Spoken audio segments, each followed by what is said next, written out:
les Blue Jays, pour l'emporter, c'est de tenir le match minimalement serré jusqu'à l'arrivée des releveurs des Dodgers. C'est à peu près ça qui est le plan. Là. Ben oui. Moi, je vais te dire, si tu es capable de sortir les partants après, idéalement 5, mais mettons même 6 manches, on a une chance. Au jeu!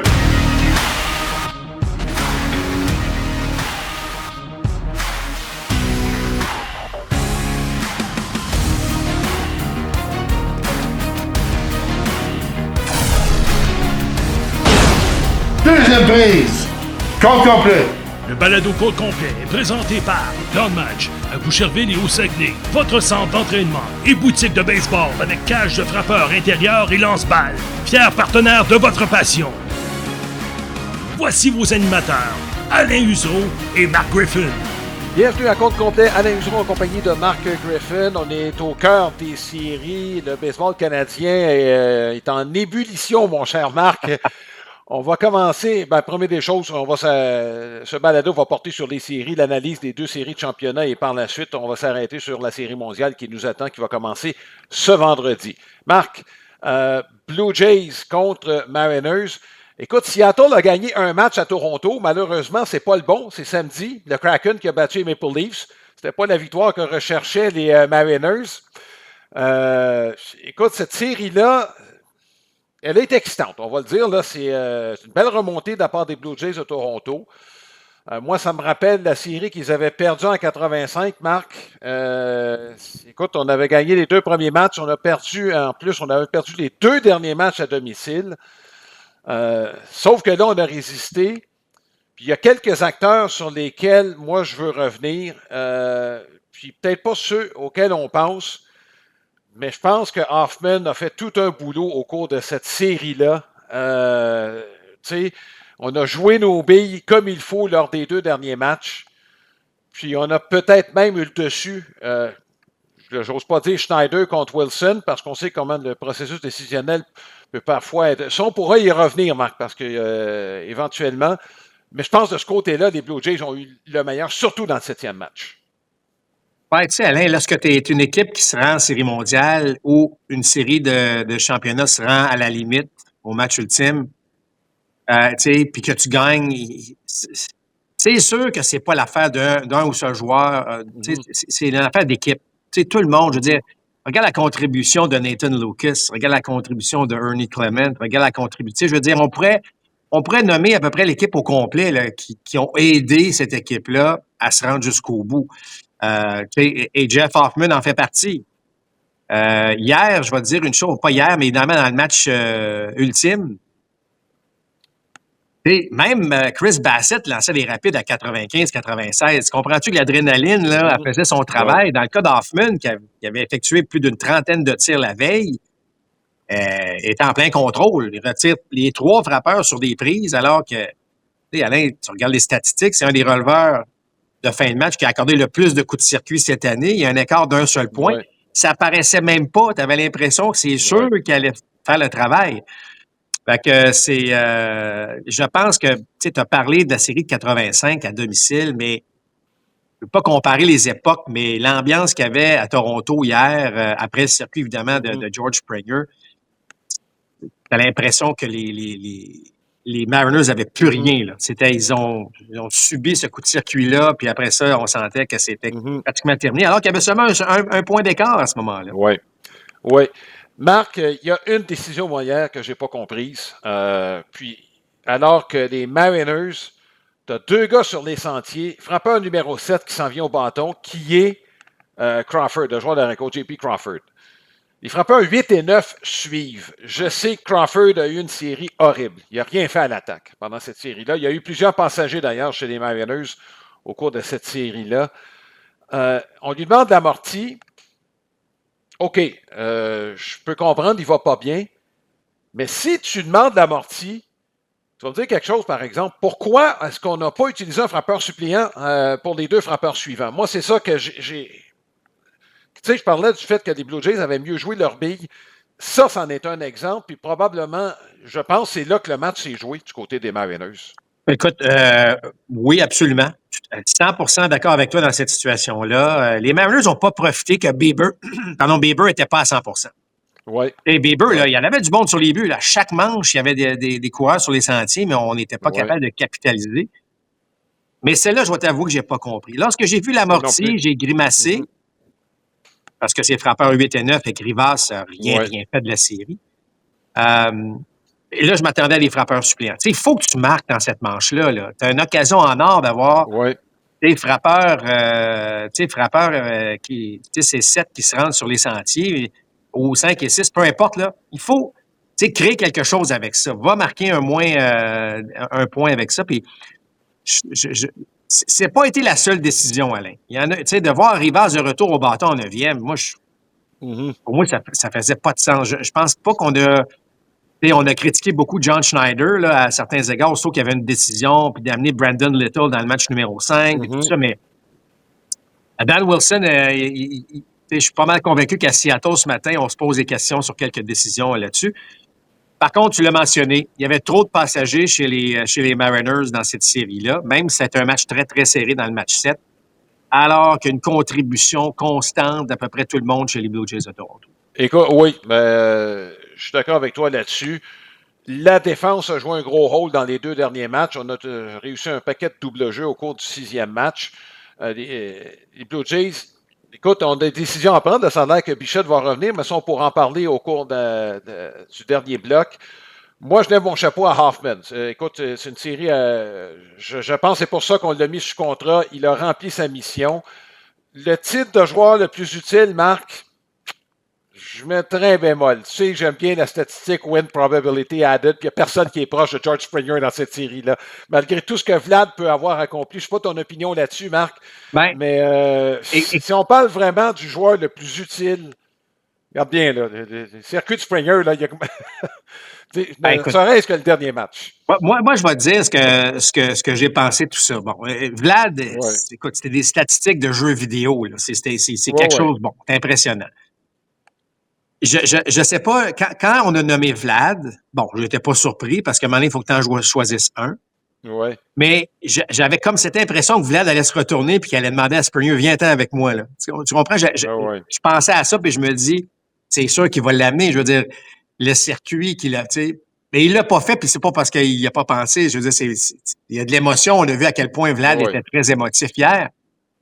Mais tu sais, on l'aurait donné à George Springer puis on aurait fait, ben oui. Alors, tu sais, je veux dire, puis tu as parlé d'Hoffman, puis tu as parlé de, tu sais, il y a un paquet de joueurs là-dedans qui ont fait un travail remarquable, mais, tu sais, ça aurait été un ou l'autre, ça aurait été bien correct, mais, tu sais, Ouais. Alain, les Blue Jays, pour la première fois, jouent sur la grande scène du baseball. Ce que je veux dire par là, c'est que jamais les Blue Jays sont présentés dans le baseball du dimanche soir, à la télévision nationale. Ouais. Euh, on est Ni tout le le temps, samedi soir. Le samedi soir aussi, là, c'est à la télé nationale à Fox, on ne les voit jamais là. on Là. les voit jamais là. Alors que là, ben, on les voit. Puis qu'est-ce que tu entends parler des Blue Jays si tu es un Américain? Ben, c'est Vlad Guerrero Jr. Et là, Vlad Guerrero Jr. donne un spectacle. Ouais. Et je veux dire, c'est quand même impressionnant ce qu'il a fait. Là. Alors, je ne dis pas que c'est ça, mais à quelque part, on est allé un peu là, avec la popularité là, de ce que Vlad a donné. Ouais. Ceci étant dit, il le mérite aussi. Mais dans le cas de Springer, je veux dire, surtout sur une jambe, là, effectivement, on a des petits flashs de Kurt Gibson un peu là, lorsque Springer a frappé cette balle-là. Là. Je ne sais pas, Max, on l'a réveillé. On l'a attaqué avec des rapides tombantes à l'intérieur toute la soirée. Je ne sais pas si ça a réveillé lorsqu'il dort. Remarque qu'il allait bien, Springer. C'est pas compliqué. Puis en série, il y a une vingtaine de circuits en série depuis ses débuts dans le baseball majeur qui remonte à Houston. On l'a attaqué à l'intérieur tout le long, puis là, on en a suspendu une qui était accessible. Moi, j'ai été fortement impressionné. On a parlé de son leadership tout le long de l'année, Marc. On a dit que s'il y avait un joueur le plus utile, je sais que si tu avais à voter, c'est pour lui que tu voterais, mais au-delà de sa performance, écoute, il a transporté cette équipe-là sur le plan émotif cette année. Bon, puis Alain, rappelle-toi au camp d'entraînement. Mm-hmm. Il ne frappait pas et on avait des discussions à savoir est-ce qu'on avale son contrat, là, finalement, là? Qu'est-ce qu'on fait? Il y avait ces discussions-là au camp d'entraînement Ouais. sur George Springer, là. Ouais. Et à 36 ans, il a complètement, je veux dire, ça a été extraordinaire. Puis j'écoutais les entrevues hier de ses coéquipiers qui parlaient de Springer en disant, écoute, il est extraordinaire, il calme tout le monde, il est passé par là, et, il nous a vraiment guidés. Fait que c'est pas juste sur le terrain, Alain, que ça se passe aussi, là. C'est à l'intérieur du vestiaire. Donc, c'est impressionnant de voir ça. Honnêtement, là, c'est le plus gros coup de circuit de sa carrière. Même s'il en a frappé des très gros, là, celui-là, là, d'amener ton équipe. Les Blue Jays, d'amener ton équipe en série mondiale, c'est quelque chose. Bon, on a un flash du coup de circuit de Joe Carter. Il y a eu le bat flip de Bautista. Il y a eu évidemment le coup de circuit d'Encarnacion. On dirait que les Blue Jays ont le don de frapper des coups de circuit spectaculaires. Mais là, on tirait de l'arrière. J'enlève rien à ce que Bautista a fait. C'était égalité à l'époque. Et là, tu tirais de l'arrière, puis tu prends les devants en fin de match avec une claque comme ça, là. Écoute, c'est tout rêve de joueur de baseball, c'est faire ça. Tu sais, je veux dire, puis là, Springer, il l'a fait, puis je veux dire, c'est ça. Alors, regarde, que Vlad ait eu le joueur le plus utile, ou le joueur par excellence, ou appelez-le comme vous voulez, c'est correct, c'est correct. Mais Springer, tout le monde le sait à l'intérieur de l'équipe que Springer aurait pu aussi avoir cette lettre. Dernière chose, Marc, 71-40. Je ne sais pas si ça dit quelque chose, chiffre comparable. On dit quelquefois, ça peut amener des tendances. 71-40, c'est le nombre de retraits sur des prises par les frappeurs des Mariners comparativement au nombre de retraits sur des prises des Blue Jays de Toronto. Toi, je sais que ça te parle, cette statistique-là. Ben, écoute, on va y revenir là, sur l'approche des Blue Jays face aux Dodgers. Mais ce qui est bien, c'est que chez les Jays, on n'a pas changé notre style. On met des balles en jeu, Alain. Donc, on évite les retraits sur des prises. Et en mettant la balle en jeu, on expose les défenses adverses. Puis ça a été le cas, là. Tu sais, prends juste la course de Varsho hier, qui est allé au 3e, alors qu'on on a récupéré une balle, bon, sans trop d'intensité. On a profité de ça, là.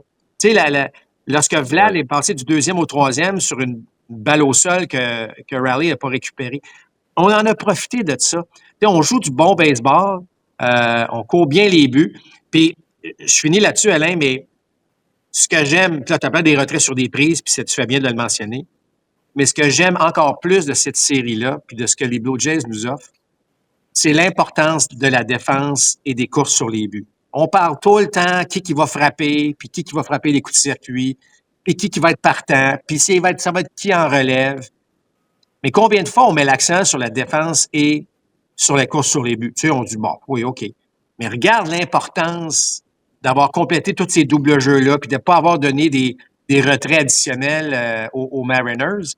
Regarde la façon dont on a couru les buts, ce qui a créé des occasions de marquer qui ont fait la différence. Là, je suis content de voir que tous ces aspects-là du baseball sont un peu plus mis en évidence, alors que c'est comme ça que tu vas finir par gagner des championnats. Puis là, les Blue Jays viennent de le prouver. Oui. On aura l'occasion de reparler des Blue Jays un peu plus tard, évidemment en prévision de la Série mondiale. La question de la semaine qui est présentée par Sylmar Autoville, c'est votre détaillant pour les pneus de voiture et de camions classiques et antiques. Je vous invite à consulter le www.sylmar.ca. On s'entend, les Dodgers sont favoris, largement favoris pour remporter la Série mondiale. Croyez-vous aux chances des Blue Jays de Toronto dans cette série qui va s'amorcer vendredi à Toronto? Vous pouvez évidemment vous adresser directement sur notre page Facebook, facebook.com/compte complet balado, et pourquoi pas aller jeter un petit coup d'œil sur notre site internet compte complet balado.com. Alain, je vais prendre quelques instants pour remercier notre partenaire Plan de Match. Plan de Match, bien là, évidemment, avec l'automne et l'hiver qui s'en vient, bien, cage de frappeur intérieur, tout pour le baseball. Je me fais souvent parler de mes casquettes. La casquette, évidemment, de notre balado. Il y a aussi la casquette Plan de Match. Il y a beaucoup de monde qui me disent « Hey, t'as des belles casquettes. » Ils sont disponibles à Plan de Match. Allez sur leur boutique en ligne, boutiqueplandmatch.com.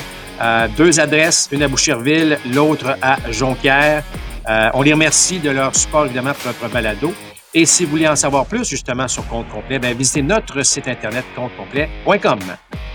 Dodgers, Brewers. Les Brewers ont terminé la saison avec le plus grand nombre de victoires dans le baseball majeur. On n'a pas été de taille, Marc. C'est pas compliqué, là. C'est 2 équipes dans 2 ligues différentes qu'on a semblé voir. Les lanceurs des Dodgers ont complètement dominé cette série-là. Et comme dessert, ben, Shohei Ohtani nous a offert un spectacle unique dans le dernier match. C'est un peu triste pour les Brewers qui méritaient probablement un peu mieux. Mais disons, là, les Dodgers ont le personnel qu'ils voulaient quand la saison a commencé. Et tout le monde a produit à la hauteur des attentes. C'est pas compliqué. Les Dodgers avaient la meilleure équipe quand l'année a commencé. Ils ont joué comme tel pendant cette série. Ouais, ben là, on a exposé, tu sais, dans le fond, Alain, tout ce que les Dodgers peuvent faire sur un terrain de balle. Et ça a donné ce que ça a donné. C'est de valeur pour Milwaukee. Parce que tu l'as dit, Alain, une très, très belle saison contre toute Ouais. attente. Personne ne les voyait là. 97 victoires. En jouant du baseball inspirant, en jouant du baseball en gagnant de toutes sortes de manières, la course sur les buts. Bon, on en a parlé amplement. Mais regarde, les Dodgers sont sur une autre planète lorsque vient le temps. Tu l'as dit, lorsque tout le monde est en santé. Et c'est pour ça qu'ils vont être largement favoris aussi contre les Jays. On va y revenir. Mais, tu sais, Alain, il n'y a pas de faille. Il n'y a pas de faille. Puis pourtant, il y en avait en saison régulière des failles chez les Dodgers. Là. Ouais. Puis là, évidemment, là, je parle sur les frappeurs. Rappelle-toi, on a parlé souvent des frappeurs 7, 8, 9 qui n'ont à peu près pas produit de l'année et qui là produisent en série. La relève qui était pas si mal en saison, mais oups, là, en série, ça venait peut-être un problème. Mais regarde, avec tous les joueurs qui sont revenus, les lanceurs partants qui reviennent, ben soudainement, on se retrouve avec un nombre de lanceurs important. On les a mis en relève. Alors, ça a comme enlevé ce petit maillon faible-là de l'équipe. C'est impressionnant. Honnêtement, la machine des Dodgers est bien huilée. C'est très impressionnant, mais les Brewers n'étaient juste pas de taille, Alain. Et, Ouais. je veux rien enlever, évidemment, à la qualité du travail des lanceurs. Mais tu sais, des gars comme Yelich, on n'a rien fait. Même Turang, je m'attendais que ça soit vraiment, tu sais, bon... ça n'a pas frappé, Alain. Ça n'a juste pas frappé suffisamment pour créer un peu d'espoir ou créer un peu de pression sur les Dodgers. Les Dodgers n'ont jamais senti cette pression-là. Ils ont été tout seuls tout au long de la série. Dans le fond, Pat Murphy n'a jamais eu l'occasion de tenter quoi que ce soit. Il n'y avait personne sur les sentiers. La première règle, Marc, c'est de se rendre sur les buts si tu veux tenter quelque chose. Puis on n'a jamais été capable de le faire. Non, exact. On l'a étouffé. Puis, tu sais, je veux dire, tu regardes, là, tu commences la série, puis ton lanceur a un match presque parfait. Il affronte le minimum après 8 manches. Puis le deuxième qui suit, il lance un match complet. Tu sais, je veux dire, on aurait pu... on aurait pu déjà dire que ça allait être une courte série. Non, c'est impressionnant. Moi, j'ai plus l'impression qu'il faut saluer le travail des Dodgers parce que, tu sais, Alain, t'as beau payer cher puis donner des gros contrats, mais il faut que tu ailles faire le travail sur le terrain, là. Et après ça, parce que Ohtani, ce qu'on a vu de nos propres yeux, Alain, c'est... Je veux dire, il n'y a même pas de mots pour décrire ça, là. Ouais. Tu sais, on parle des 3 circuits de Reggie Jackson contre les Dodgers à la fin des années 70, puis on se dit, hey, ça, c'était un moment, là. Imagine-toi si Reggie en avait retiré 10 sur des prises, hein. Tu sais, c'est complètement là, fascinant ce que Ohtani peut faire. Moi, j'ai encore l'image en tête de sa première manche, retire les 3 frappeurs sur des prises, s'en va, rentre même pas dans l'abri, là, il reste en haut de l'abri, enlève sa casquette, met son casque, met ses protecteurs, s'en va au bâton, puis en frappe une à 430 pieds sur son premier circuit. Puis là, après ça, il retourne au monticule, il est dominant, puis il revient au bâton, puis il en frappe une à 470. Mais qui fait ça? Tu sais, c'est extraordinaire. Ouais. C'est un moment historique. Ceci dit, écoute, du côté des Brewers, on n'a pas frappé, puis on a beau blâmer. Tu sais, la façon dont on a utilisé nos lanceurs, on était dépourvus un peu. Quintana a passé le dernier mois pratiquement sur la liste des joueurs blessés. Woodruff n'était plus là. Est-ce qu'on aurait pu commencer les matchs avec nos partants qui nous restaient? On avait quand même quelques options. Chad Patrick, qui a été très, très bon pendant la saison et qui a été très bon pendant les séries.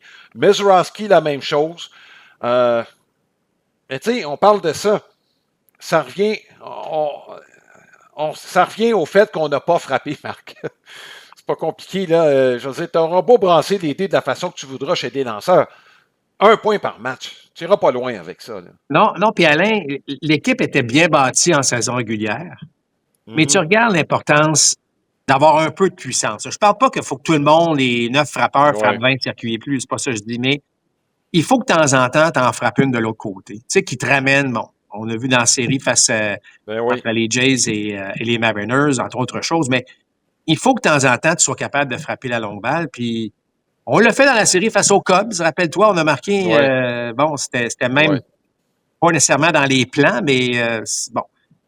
Alors, on n'a juste pas permis ça du côté. Les Dodgers n'ont pas donné l'occasion pratiquement aux Mariners, pas aux Mariners, mais aux Brewers de frapper la longue balle. Alors, moi, je trouve que c'est un alignement qui manquait un petit peu de pop, là, un petit peu de puissance. Puis Chourio qui jouait sur une jambe, tu sais, il n'y avait rien qui était à l'avantage de Milwaukee là, dans cette série-là. Oui, puis, tu sais, la principale menace côté puissance, ça revenait à Andrew Vaughn. Moi, j'ai trouvé qu'il n'y a pas eu de mauvais élan dans cette série-là, Marc. Mais quand tu n'as personne sur les buts, c'est correct, on va lancer des prises, puis, tu sais, tu peux pas frapper un grand chelem s'il n'y a personne sur les buts. Là. Ben, écoute, il y a eu quelques petites occasions ici et là, mais Alain, c'est sur le long terme, là, c'est ça. Mais ça n'enlève rien. Très, très belle saison. Moi, je pense que les gens de Milwaukee sont quand même très heureux de s'être rendus là. Puis c'est juste que d'affronter les Dodgers en 2025, ben, c'est un énorme défi, comme on a pu le voir. Oui, puis ça va en être un pour les Blue Jays de Toronto. Juste pour te donner une idée, Marc, les chiffres à l'attaque, là, après 4 matchs chez les Brewers de Milwaukee, on a frappé cumulativement pour 118 avec un MPP à 3,84. Alors, tu sais, on a beau dire que les lanceurs sont bons des Dodgers, puis ils ont été très, très bons, mais tu sais, il y a une combinaison, Alain. C'est que on n'a pas frappé, puis on a affronté. On n'était pas dans les... Malheureusement, là, c'était pas... on n'était pas dans un moment de l'année où l'attaque fonctionnait bien. Puis là, tu combines ça, évidemment, avec la qualité des lanceurs des Dodgers. Ça donne des chiffres de la sorte. Oui. Bon, c'est terminé. Mais bravo aux Brewers pour cette saison. C'est le temps de la carte de la semaine. Présentation de cartes tradeunionDepot.ca. C'est votre détaillant de cartes sportives et non sportives. Plus de 60 000 articles en vente sur eBay et une cote parfaite de satisfaction à 100%. Notre dévolu est porté aujourd'hui sur Joe Morgan, la carte 1975. C'est la première de ces 2 années où il a remporté le titre de joueur le plus utile à son équipe. C'est la carte numéro 180 de la série O-Peachy. Je vous souligne que pour ceux qui écoutent le balado, la version visuelle sera présentée au cours des prochaines heures plus tard cette semaine. On fait mention que Morgan faisait partie de l'équipe d'étoiles de la saison précédente. C'était juste le début. Et un petit bémol. Les 2 années 75-76, le joueur le plus utile à son équipe, Marc, il a mené l'équipe pour le WAR à ses 2 premières années à Cincinnati. Ça, c'était les 2 années 72-73. Qu'est-ce qui est arrivé avant? Il jouait pour les Astros de Houston. Tu as vu l'Astrodome, Marc? C'est un éteignoir offensif, l'Astrodome. Fait que là, tu passes de Houston, de l'Astrodome au Riverfront Stadium, là où il était bien appuyé, n'est-ce pas? Donc, vous voyez pas mal de tirs.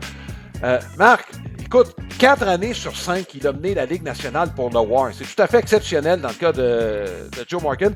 Il n'était pas grand, déployait une puissance qui était absolument extraordinaire, a fini sa carrière avec 1865 buts sur balle contre à peine 1000 retraits sur des prises. C'est une autre époque, on s'entend là-dessus. Et ce qui est quand même paradoxal dans le cas de Joe Morgan, puis tu vas t'en rappeler, Marc, quand Moneyball est arrivé, c'est un des joueurs dont la valeur a été le plus appréciée. Il y a eu Tim Raines, mais Joe Morgan a été un de ces joueurs-là, et pourtant un des plus critiques, les plus virulents de Moneyball. C'était qui comme analyste? C'était Joe Morgan.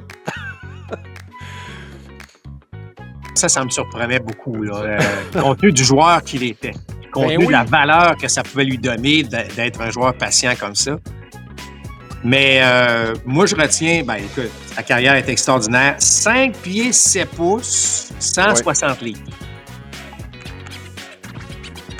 Il ne passerait même pas en ce moment. Là, évidemment, oui, là, mais tu comprends qu'il serait dans une organisation, puis il faudrait qu'il passe par toutes les étapes pour prouver que c'est ça. Mais je veux dire, tu l'as dit, il avait une puissance pure, là, assez... c'était impressionnant là, ce qu'il pouvait générer comme puissance avec un physique de la sorte. Et il a été, faut dire aussi, un très bon analyste par la suite. Là, c'est un gars qui avait quand même une bonne tête de baseball, là, qui était capable d'expliquer ce qui se passait. Là. Écoute, tu peux pas avoir une carrière comme celle-là sans savoir ce que tu faisais au marbre. Puis moi, ce qui m'étonnait, tu sais, quand tu es jeune, tu regardes des statistiques, puis je regardais par exemple un gars qui a joué à Cincinnati dans les années 60, qui s'appelait Vada Pinson. Là, je regardais ça, marque 600 présences au bâton, 200 coups sûrs, moyenne de 300, etc. Puis là, je voyais Joe Morgan, qui jouait le même nombre de matchs, mais qui n'avait même pas 500 présences au bâton, mais qui frappait pour 300. Il y avait 100 points produits, près de 30 circuits. Comment ça fait qu'il ne vient pas au bâton aussi souvent que Vada Pinson? Mais maintenant, on s'est aperçu que parce que Pinson recevait à peu près pas de but sur balle, alors que Joe Morgan en recevait une tonne. Tu comprends? On a ajusté à un moment donné nos connaissances en fonction de ce qui était vraiment payant. Et Joe Morgan, Marc, a été, disons-le, c'était le dernier morceau de la grosse machine rouge des années 70. On avait déjà une très, très bonne équipe. On avait Pete Rose, on avait Johnny Bench, Tony Perez était déjà avec cette équipe-là. Ken Griffey allait s'ajouter éventuellement par la suite. Puis là, quand Joe Morgan est arrivé, regarde là, ça a complété cette machine-là. Une des machines offensives, en tout cas, je dis toujours qu'on a tendance à idéaliser un petit peu nos souvenirs de jeunesse. Il n'y avait pas vraiment de faiblesse dans cette équipe-là, sauf quand le lanceur arrivait au bâton. Puis il espérait qu'il n'y avait personne sur les buts. Bref, Joe Morgan, Marc, c'était un des meilleurs. Il a fini avec, il n'y en a pas beaucoup, il a fini avec un WAR cumulatif au cours de sa carrière au-dessus de 100. Ils ne sont pas nombreux. Lui, c'en était un. Le baseball, c'est plus qu'un divertissement. Après des mois d'inactivité, on veut bouger sur des terrains de balle. Rendez-vous au baseballquebec.com. Débranche tout et on va jouer dehors. Ce sera ton été de baseball. C'est le temps d'encourager les jeunes à la lecture avec les livres pondus par notre ami Bob McDuff. Évidemment, c'est la série Baseball Bob. Et il y en a 4 livres qui ont été distribués jusqu'ici, dont un en début d'année, dont le titre est Baseball Bob et le chant des tournesols. Je vous invite à aller sur le site internet de notre ami Bob sur baseballbob.ca, évidemment www avant le baseballbob.ca. Notre profil de la semaine, c'est un joueur des Blue Jays de Toronto et on s'est arrêté sur Addison Barger. Addison Barger qui, j'espère, Marc, sera le 3e but régulier l'année prochaine. Ça, c'est un choix. On pourra revenir sur les Blue Jays l'année prochaine. C'est un choix de 6e ronde de l'année 2018. Et je regardais, Marc, les 6e rondes de cette année-là, il y a quelques équipes qui ont frappé le gros lot. Drew Rasmussen est un choix de 6e ronde de cette même année. Et parmi les autres, il y a Addison Barger, évidemment. Lawrence Butler, des Aces d'Oakland, des Aces de Sacramento. On n'a pas le droit de dire Sacramento, je vais le dire quand même. Donc, il y a quand même des petits bijoux, surtout dans les 10 premières rondes. Addison Barger fait partie de ceux-là. Les Blue Jays ont réussi à le convaincre de signer un contrat, même s'il avait une offre de l'Université de la Floride. C'est un gars qui a grandi très jeune âge dans l'État de Washington. Et sa famille a déménagé par la suite en Floride. Il a joué au baseball depuis aussi longtemps, je pense qu'il marche ou quelque chose comme ça. Son père était très impliqué dans le baseball. Ses frères aussi ont joué, mais Addison, visiblement, était celui qui était le plus talentueux. Marc, écoute, c'est une progression qui peut surprendre dans le cas d'Addison Barger. T'es pas considéré comme le prospect de premier plan jusqu'à tardivement. Là, c'est après la COVID, en fait, qu'il a écarquillé les yeux. Il a frappé, tu sais, Marc, c'est pas facile de frapper dans la Ligue de la Floride, 18 coups de circuit avec Dunedin en 91 matchs. Mais c'était pas lui qui était le prospect numéro 1, c'était Orelvis Martinez, qui a été pendant quelques années, pendant les 2-3 dernières années, le prospect numéro 1. Martinez qui vient d'avoir une saison extrêmement difficile. Le Barger l'a devancé. Et Marc, cette année, il n'a pas commencé l'année avec les Blue Jays. Je ne sais pas si les gens s'en rappellent. Il y a eu un très gros camp d'entraînement. On l'a rappelé. Ça n'a pas été facile au début à l'attaque. Marc, ce qui a fait en sorte qu'il y a 2 choses qui sont arrivées. David Schneider a eu des problèmes à l'attaque en début de saison. Puis l'autre, rappelle-toi son match avec 3 assistances du champ extérieur. Ça l'a mis sur la carte. Il n'est pas retourné dans les mineurs après, même s'il semblait être le plan. Puis tu vois, il a profité de l'occasion depuis ce temps-là, Marc. C'était un des bons. Il a connu une bonne série contre Seattle. Il a obtenu de gros coups sûrs. C'est une belle évolution, moi, je trouve, celle de Addison Barger depuis le début de sa carrière. Moi, Alain, j'avais écrit une chronique au mois de mai sur le RDS.ca, alors qu'il y avait un seul circuit. Rappelle-toi, tu viens de parler du fait qu'il n'avait pas commencé l'année et tout ça. Oui. Puis, je voyais quelque chose. Tu sais, j'aimais la puissance qu'il générait. Je trouvais que son taux de contact était plus élevé. Les statistiques ne le démontraient pas encore, mais j'avais écrit disant les Blue Jays ont peut-être un joueur clé entre les mains sans trop le savoir encore parce que c'est sûr que ça prend des résultats. Oui. Et j'aimais la qualité de ses présences au bâton. Il y avait des choses que j'aimais beaucoup. Fait que je m'étais lancé un petit peu dans le vide en disant moi, j'aime ce que je vois. Je pense que. Je suis content de savoir que je me suis pas trompé à ce niveau-là. Ouais. Vraiment, je me suis trompé bien souvent auparavant. Là. Mais ce que je veux dire, c'est que je voyais quelque chose. Puis, Alain, tu parles de jouer au troisième, tu as raison. Il y a le physique d'un troisième but, il y a la puissance d'un troisième but. Mais son bras au champ droit, là. Je comprends que c'est plus difficile de trouver un bon troisième but qu'un voltigeur de droite, mais c'est impressionnant. Là. Il y a un bras canon. Là. Je pense que là, les gens là, ont tous été témoins de ça. Et son ajustement, dans le match numéro, il frappait un petit peu moins en début de série face aux Mariners. C'était un petit peu plus difficile. Et là, en pleine série, il fait un ajustement. Il décide de lever ses mains davantage. Alain, travailler sur ta mécanique en pleine série de championnat, c'est pas toujours évident. Tony Gwynn disait toujours « trust the process ». Fais confiance à ton élan, mais c'est pas le temps de jouer avec là, dans une série comme ça. Puis pourtant, lui, il l'a fait. Il a levé ses mains, puis de façon assez considérable. Là, je parle pas juste qu'il a levé ses mains de là à là. Il les a vraiment levées davantage.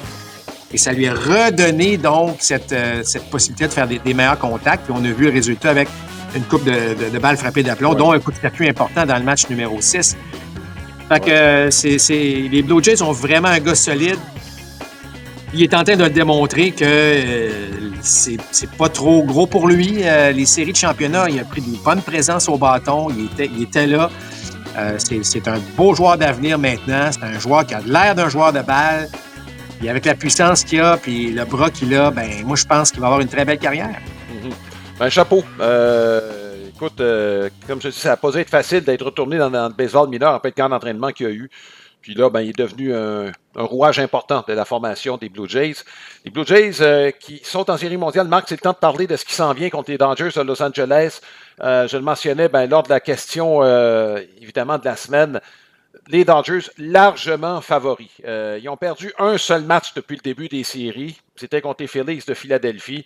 On a disposé des Reds. C'était comme ça. Même chose avec les Brewers. C'est impressionnant. Tu as l'impression que c'est un rouleau compresseur là, qui attend les Blue Jays de Toronto. Oui. Mais Alain, ça joue sur le terrain. Puis, tu parles des Dodgers. Moi, je me rappelle de 88. Les Dodgers n'étaient pas favoris là, contre les A's, là, Alain. Oui. Et tu sais, ça joue sur le terrain. Puis, on m'a posé la question à un moment donné, entre les Mariners et les Jays, laquelle des équipes pourrait donner un petit peu plus de fil à retordre aux Dodgers? Bon, la force des Dodgers, c'est quoi, Alain? Les lanceurs partants, là, clairement, avec Snell et Yamamoto, on donne rien. On donne rien. Ouais. Et là, on affronte une équipe qui met des balles en jeu et pas retirée sur des prises autant, alors que les Mariners, tu l'as dit, là, on a beaucoup d'élan dans le vide. Je pense que les Mariners auraient vraiment tombé dans la force des Dodgers à ce moment-là. Mais les Jays peuvent survivre là-dedans. C'est l'impression que j'ai, là. Je te dis pas que les Blue Jays vont gagner la Série mondiale. Je te dis que on va quand même offrir aux Dodgers une bonne résistance. Et pour ce faire, ben là, on va avoir le retour de Bo Bichette. Et tu sais, on a beau me dire, Bichette, il n'a pas joué beaucoup. J'aime beaucoup Connor Falefa, là, mais si tu mets Bichette à la place, on a une meilleure équipe là, du côté des Blue Jays de Toronto. Là, la question est de savoir, est-ce qu'il peut vraiment jouer en défense? Parce que s'il ne peut pas jouer en défense, tu ne mets pas frappeur de choix. C'est le poste de George Springer. Ouais. Springer va être frappeur de choix dans la prochaine série. Alors, si Bichette est rétabli, peut jouer en défense, probablement qu'il va aller à l'Areco, parce que passer de l'Areco au deuxième en série mondiale, lorsque tu n'as pas joué là beaucoup, je ne suis pas certain que ce serait la bonne décision. Ouais. Personnellement, j'aime mieux voir Jiménez à l'Areco, parce que je trouve qu'il est très, très bon à ce niveau-là. Mais j'accepterais de voir Jiménez au deuxième, Bichette de retour à l'arrêt-court. Oui, tu t'enlèves un peu d'efficacité en défense, mais Alain, c'est une menace de plus en attaque, puis tu vas en avoir besoin contre les Dodgers de Los Angeles. Fait que ce que je veux dire, c'est que je pense que le style des Blue Jays peut permettre une bonne série mondiale face aux Dodgers. Et évidemment, les Dodgers sont favoris là, sur papier. Tu ne peux pas aller contre les Dodgers. Mais je pense que les Blue Jays vont offrir quand même une bonne résistance. Tu sais, ce que j'ai vu de Gausman en série, même, tu sais, là, il va voir, qui va lancer? Est-ce que c'est le match numéro 4? Est-ce que ça va être Bassett? Est-ce que ça va être Max Scherzer? Il va quand même avoir des éléments importants. On va pouvoir mettre un couple de lanceurs gauchers pour affronter les Ohtani et Freeman de ce monde. On n'aura pas le choix. Il va falloir s'équiper comme ça. On va avoir un Davis Snyder plus souvent dans la formation parce qu'il y a un Blake Snell qui lance du côté des Dodgers. Fait que, tout ça pour dire que je pense que les Blue Jays sont capables d'offrir une résistance qui va nous donner une très belle série mondiale, selon moi. Écoute, avec le retour éventuel de Bichette, si je comprends bien, c'est Connor Falefa qui est le joueur que tu retires. Moi, je regardais les deux possibilités, c'était peut-être lui et Schneider. Compte tenu de la présence de Snell, Vesia et Banda, Schneider, son poste est comme scellé avec les Blue Jays. Ben écoute, je veux dire, on verra, mais je sais que Connor Falefa offre quand même des options intéressantes, Alain, mais avec le retour de Beau Bichette, moi, je garderais Schneider, personnellement. Là, je garderais Schneider pour ce qu'il a donné en attaque. Lui aussi est versatile. Lui aussi peut jouer à multiples positions. Là. Moi, j'irais plus de ce côté-là. Oui. Maintenant, les lanceurs partants, il n'y aura pas d'ouvreurs. Les Brewers sont allés avec des ouvreurs, sauf Peralta. Il n'y aura pas d'ouvreurs avec les Blue Jays de Toronto. Moi, je m'attends à ce que Ye Savage commence le match numéro 2. Le premier, est-ce que ça va être Scherzer? Moi, c'est à quoi je m'attends, personnellement. Je ne sais pas, Marc, compte tenu que Gausman a lancé dans le match, tu comprends, le match numéro 7, Bassett également, c'est Bieber qui a commencé le match. Donc, comme l'impression que ça va être Scherzer et Savage dans les deux premiers matchs. Ouais, écoute, dans le cas de Gausman, ça a été une seule manche, puis on le sait, souvent, entre les départs, Alain, tu lances. Est-ce que Gausman va être prêt pour le match numéro 1? On verra bien. Ça va être une belle décision à prendre. Je pense qu'on va la prendre seulement jeudi. Là. On va prendre le temps de se relever de la fête d'hier, pas d'hier, mais de lundi pour les Blue Jays de Toronto. Alors, ce qui est le fun, c'est qu'il y a des options. Et je ne dis pas que c'est parfait, là, parce que si tu me dis que ça va être Max Scherzer contre Blake Snell, ben c'est sûr qu'il va y avoir un avantage Dodgers. Si tu me dis que ça va être... il y a Savage, aussi bon peut-il être. S'il affronte Yamamoto, par exemple, dans le match 2, ben c'est sûr qu'il y a un avantage du côté des Dodgers. Alors, on ferait ça à chaque lanceur, mais l'avantage est quand même pas aussi net que l'on voyait, par exemple, face aux Brewers de Milwaukee. En terminant, Marc, les Blue Jays, pour l'emporter, c'est de tenir le match minimalement serré jusqu'à l'arrivée des releveurs des Dodgers. C'est à peu près ça qui est le plan. Là. Ben oui. Moi, je vais te dire, si tu es capable de sortir les partants après, idéalement 5, mais mettons même 6 manches, on a une chance. On a une chance. Puis, il faut juste pas changer notre style, Alain. Faut être agressif au bâton. Faut mettre des balles en jeu. On va tester la défense. C'est une très bonne défense, celle des Dodgers, mais on peut la tester. On peut voir qu'est-ce qu'on peut faire avec ça. Il y a de l'expérience quand même là, chez les Blue Jays. C'est Springer qui revient. Puis Springer, il a connu du succès contre les Dodgers en série. On s'en rappellera. Vlad qui est sur une autre planète actuellement. Puis Bichette qui va vouloir aussi s'amener en série mondiale, probablement, là, avec il a vu ses coéquipiers amener son équipe là, ben il va vouloir en donner. Fait que, il va y avoir quelque chose d'intéressant. Là. Je pense, je m'attends vraiment à une série mondiale, Alain. Je vois pas les Dodgers remporter ça en 4 comme ils l'ont fait là, contre Milwaukee. Je pense que les Blue Jays peuvent résister. Je vous dis pas que ça va aller en tête, mais je pense qu'on va avoir des matchs serrés qui vont nous permettre là, d'apprécier toute la beauté de ce sport-là. Là. En combien, Marc? Ouais, là, écoute, Ta moyenne est bonne depuis le début des séries, quand même. Hey, écoute, je suis 7-8 en passant. Bon, peux-tu me donner ben oui. Fait que, quand même. Écoute, Alain, tu sais, je vais dire, tu sais, je tends vers le 5, mais je vais aller en 6. Je vais y aller en 6, mais je je pense que les Dodgers ont, tu sais, je veux dire, on a beau regarder ça de n'importe quel angle, là, il va falloir qu'ils l'échappent solide là, si jamais les Blue Jays l'emportent. Oui, et j'y vais en 5. Du côté des Dodgers, ils ont montré énormément de profondeur, Marc. Les deux gauchers vont bien. Écoute, mais ce sont des frappeurs droitiers qu'on devra quand même maîtriser chez les Dodgers de Los Angeles. Là, je pense, évidemment, tu as parlé de principalement Guerrero et Springer. De là, l'importance peut-être de Lucas et de Barger dans cette série-là. Il va falloir que, bon, j'ajouterais Varsho. Il y a un équilibre qui est quand même pas mauvais de ce côté-là. C'est juste que le bas de la formation est quand même moins redoutable que celui des Dodgers. Mais je vais quand même pour les Dodgers en 5. Ils connaissent le tabac.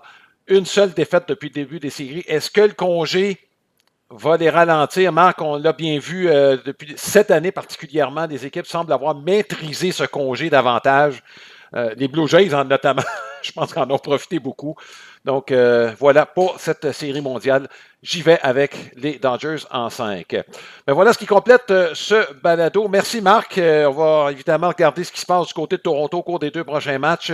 Par la suite, à Los Angeles, 2-3-2. C'est la formule, évidemment, des 4-7 en séries éliminatoires. J'espère que ce balado vous a plu. Merci Marc. Merci à Martin Villeneuve pour son travail à la technique. Alain Usereau avec vous. On se souhaite une bonne série mondiale. Profitez-en.